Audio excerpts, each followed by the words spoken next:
subiri kwanza. Mbona kama namuona baba Nana hapa?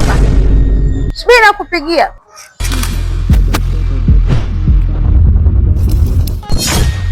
Kwa yani ndo kama hivyo mpenzi wangu, kweli mimi yani na enjoy sana kuwa karibu. Baba Nana, mbona muda kazi uko hapa? Yani hapa unajua yani kuna mambo tunaweka sawa kidogo. Okay. Mgeni wetu nani? Huyu anaitwa Winnie huyu.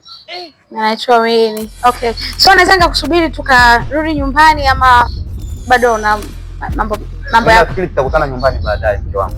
Okay. Sawa Baba Nana, I love you. Bye baba. Nakupenda pia. Bye. Stay safe. Sasa ndo nini vipi tena? Mke wangu yule. Yeye amejuaje tuko hapa? Sijajua, labda itakuwa kwenye mabiashara akatoka na sio anaenda wapi. Kwa itakuwaje sasa? Lakini ana shida mke wangu, ana shida kabisa. Mke wangu ana shida. Unajua ana shida. Yaani ana shida kwenye mambo. Wewe ndo mambo yako haya. Yaani ushafanya vya kutosha mpaka unajua kwamba hana shida hizo kufanya chochote, si ndio? Wewe sio mkanifananisha na wanawake wengine. Sawa? Kama yeye hana shida, mimi kwangu ina shida.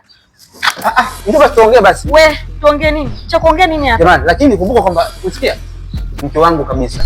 Wewe ni wa nje. Hebu niachie bana.